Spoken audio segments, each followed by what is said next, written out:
வணக்கம். எப்பவாச்சும் இப்படி ஃபீல் பண்ணியிருக்கீங்களா? உங்க முன்னாடி எந்த சிங்கமும் இல்ல, ஆனா உங்க உடம்பு மட்டும் ஒரு சிங்கத்த பார்த்த மாதிரி படபட நடிச்சுக்குது. இதயம் வேகமா துடிக்குது, உள்ளங்கையெல்லாம் வேர்க்குது.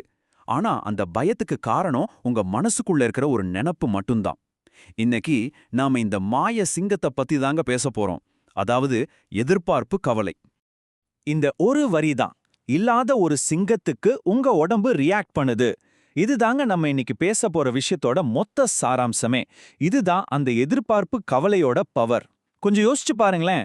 ஒரு இன்டர்வியூக்கு போறதுக்கு முன்னாடி, இல்லனா ஒரு முக்கியமான மீட்டிங்ல பேசுறதுக்கு முன்னாடி நமக்குள்ள வர அந்த பதற்றம். அங்க நிஜமான ஆபத்து எதுவுமே இல்ல, ஆனா நம்ம உடம்பு மட்டும் ஏதோ ஒரு பெரிய ஆபத்தை சந்திக்க போற மாதிரி தயாராகுது இல்லையா? அத பத்தி தான் பார்க்க போறோம். சரி வாங்க, இந்த இல்லாத சிங்கம்னு சொல்றமே, இதை இன்னும் கொஞ்சம் ஆழமா பார்க்கலாம். நாம எல்லாரும் அனுபவிக்கிற இந்த ஒரு உணர்வுக்கு ஒரு பேர் இருக்கு. அது என்னன்னு இப்ப தெரிஞ்சுக்கலாம். இதுக்கு பேரு தாங்க எதிர்பார்ப்பு கவலை. அதாவது ஆன்டிசிபேட்டரி ஆங்ஸைட்டி. சிம்பிளா சொல்லணும்னா, எதிர்காலத்துல நடக்க போற, ஒருவேளை நடக்காம கூட போகக்கூடிய ஒரு விஷயத்த நினைச்சு இப்பவே கவலைப்படுறது. நான் சரியா பேசலைன்னா என்ன பண்றது? ஒருவேளை ஃபெயில் ஆயிட்டா என்ன பண்றது? இந்த மாதிரி என்ன ஆகுமோங்கிற கேள்விகள்ல நம்ம மனசு மாட்டிக்கிடும். இது ஒரு மாதிரி மென்டல் ரீஹர்சல் மாதிரி. ஆனா பெரும்பாலும் நாம ரொம்ப மோசமான விளைவுகளை மட்டும்தான் கற்பனை பண்ணி பார்ப்போம். சரி, ஆனா ஏன் நம்ம உடம்பு இல்லாத ஒரு பயத்துக்கு இவ்ளோ தீவிரமா ரியாக்ட் பண்ணுது? இதுக்கு பின்னாடி இருக்கிற சயின்ஸ பத்தி இப்ப பார்க்கலாம். விஷயம் என்னன்னா, இது நம்ம மூளையோட ஒரு ஃபால்ஸ் அலார்ம் சிஸ்டம் மாதிரி. இங்க பாருங்க, ஒரு பக்கம் நிஜமான ஆபத்து இருக்கு. ஒரு ரூமுக்குள்ள சிங்கம் நிக்குது. அப்போ நம்ம உடம்புல ஏற்படுற அந்த மன அழுத்தம் நம்மள காப்பாத்த உதவுது. இது சரி. ஆனா இன்னொரு பக்கம் பாருங்க, மன ரீதியான ஒரு பயம். அதாவது ஒரு பிரசன்டேஷனை பத்தி கவலைப்படுறது. இங்க ஆபத்து நம்ம கற்பனையில தான் இருக்கு. ஆனா ஆச்சரியம் என்னன்னா, நம்ம உடம்பு ரெண்டுக்குமே ஒரே மாதிரி தான் ரியாக்ட் பண்ணுது. ஹார்ட் பீட் அதிகமாகுது, அட்ரினலின் சுரக்குது. ஏன் எப்படி?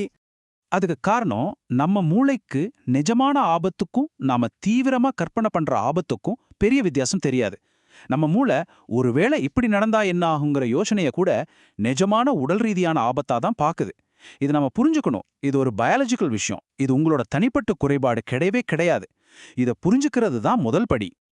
ஓகே, நம்ம மூளை இப்படிதான் வேலை செய்யுதுன்னு இப்ப நமக்கு தெரியும். அப்போ இதுக்கு என்னதான் தீர்வு? இருக்கு. அந்த தீர்வு நாம பயத்தை பார்க்கிற விதத்தை மாத்துறதுல தான் இருக்கு. ஞாபகம் வச்சுக்கோங்க, பயங்கிறது வெறும் ஒரு கதை தான். பயங்கிறது ஒரு கதை, அது ஒரு உண்மை இல்ல. இந்த ஒரு வரிய நல்லா மனசுல ஏத்திக்கோங்க. பிரச்சனை எங்க ஆரம்பிக்குதுன்னா, நம்ம மனசுல வர்ற கவலையான எண்ணங்களோட நாம ஒன்றி போகும்போது தான். அதாவது அந்த எண்ணங்கள் தான் உண்மைன்னு நாம நம்ப ஆரம்பிக்கும்போது. ஆனா ஒரு நிமிஷம் நின்னு, ஓ, இது என் மனசுல ஓடுற ஒரு கதை அப்படின்னு அதை கவனிக்க ஆரம்பிச்சா போதும், அந்த எண்ணத்தோட பிடியில இருந்து நாம கொஞ்சம் கொஞ்சமா வெளியே வந்துடலாம். இதுக்கு ஒரு 2 ஸ்டெப்ல ஒரு அடிப்படை பயிற்சி இருக்கு. முதல்ல அந்த கவலைக்குரிய எண்ணம் மனசுல வரும்போது அதை கவனிக்கணும், அடையாளம் காணணும். ரெண்டாவது, அதுலேருந்து ஒரு அடி பின்னாடி வந்து, சரி இது என் மனசு சொல்ற ஒரு கதை அப்படின்னு அதை பார்க்கணும். நாம மத்த டெக்னிக்ஸை பார்க்கறதுக்கு முன்னாடி இந்த ரெண்டும் தான் ரொம்ப ரொம்ப அடிப்படை. இப்போ இந்த கவலை சக்கரத்தை எப்படி நிறுத்துறதுன்னு பார்க்கலாமா? இதுக்காக நம்ம கிட்ட சில பிராக்டிக்கலான டூல்ஸ் இருக்கு. நீங்க உடனே பயன்படுத்த ஆரம்பிக்கக்கூடிய சில நுட்பங்கள் தான் இது.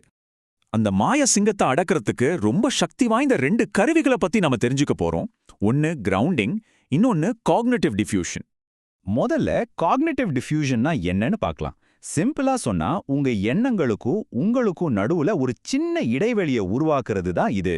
நான் வேற, என் எண்ணம் வேலைன்னு புரிஞ்சுக்கிறது. உங்க எண்ணங்கள் வானத்துல போற மேகம் மாதிரி, அதுங்க வரும் போகும். நீங்க அந்த வானம் மாதிரி சும்மா அதை கவனிக்க மட்டும்தான் செய்யணும். சரி, இது எப்படி செய்யறது? 3 சிம்பிள் ஸ்டெப்ஸ் தான். முதல்ல அந்த கவலையான எண்ணம் மனசுக்குள்ள வரும்போது அதை கவனிக்கணும், நோட்டீஸ். ரெண்டாவது, அதுக்கு ஒரு பேர் வைக்கணும், நேம். உதாரணத்துக்கு, ஆஹா, இந்த மறுபடியும் அந்த நான் தோத்துடுவேங்கிற கதை ஆரம்பிச்சிருச்சு அப்படின்னு மனசுக்குள்ள சொல்லிக்கலாம். மூணாவதா, அந்த எண்ணத்தை அப்படியே போக விடணும், நியூட்ரலைஸ். அது ஒரு ஆத்துல மிதந்து போற இலை மாதிரி போய்கிட்டே இருக்குன்னு கற்பனை பண்ணுங்க. இப்படி செய்யும்போது அந்த எண்ணத்தோட பவர் தானா குறைஞ்சிடும். நம்மளோட 2வது கருவி கிரவுண்டிங். உங்க மனசு எங்கேயோ எதிர்காலத்துல ஓடி கவலைப்பட்டுட்டு இருக்கும்போது அதை புடிச்சு இழுத்து இப்போ இந்த நிமிஷத்துக்கு கொண்டு வர டெக்னிக் தான் இது. இதுக்கு நாம நம்மளோட 5 புலன்களையும் பயன்படுத்த போறோம். நீங்க ரொம்ப கவலையா ஃபீல் பண்ணும்போது இதை ஒரு நிமிஷம் செஞ்சு பாருங்க. முதல்ல உங்களை சுத்தி பார்த்து உங்க கண்ணுக்கு தெரியற 5 பொருளோட பேரை சொல்லுங்க. அடுத்ததா உங்க உடம்பால உணர முடியற 4 விஷயங்களை கவனிங்க. உதாரணமா, உங்க கால் தரையில படுற உணர்வு. இப்போ நல்ல காது கொடுத்து கேட்டு உங்களுக்கு கேட்கிற 3 தனித்தனியான சத்தத்தை கண்டுபிடிங்க. அப்புறம் உங்க மூக்குக்கு தெரியற 2 வாசனைகளை கவனிங்க. கடைசியா உங்க வாயில இருக்கிற ஏதாவது ஒரு சுவையில கவனம் செலுத்துங்க. இதை செஞ்சு முடிக்கும்போது உங்க மனசு ஆட்டோமேட்டிக்கா இந்த நிமிஷத்துக்கு வந்திருக்கும். நாம இப்போ இந்த விவாதத்தோட முக்கியமான ஒரு பகுதிக்கு வந்துட்டோம். நாம இதுவரைக்கும் கத்துக்கிட்ட எல்லா விஷயங்களோட மைய கருத்தை நான் மறுபடியும் ஒரு தடவை சொல்ல விரும்புறேன். ஞாபகம் வச்சுக்கோங்க, உங்க கதைய கவனிங்க, ஆனா நீங்களே அந்த கதையா மாறிடாதீங்க. இதுதாங்க நாம பேசின எல்லாத்தோடையும் சாராம்சம். உங்க மனசுல வர்ற கவலையான எண்ணங்கள் நீங்க கிடையாது. நீங்க வேற, உங்க மனசு சொல்ற கதை வேற. அந்த கதையை கவனிக்கவும் அதிலிருந்து வெளியே வரவும் உங்களுக்கு சக்தி இருக்கு. அதுக்கு தான் நாம இந்த கருவிகளை பத்தி பேசணும். அதனால இந்த விவாதத்தை நான் ஒரு கேள்வியோட முடிக்கிறேன். அந்த மாய சிங்கங்கிறது உங்க மனசோட ஒரு கதை தானே இப்போ உங்களுக்கு தெரியும்.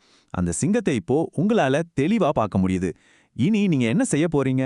அதை அடக்கிறதுக்கான சக்தியும் கருவிகளும் இப்போ உங்க கையில தான் இருக்கு.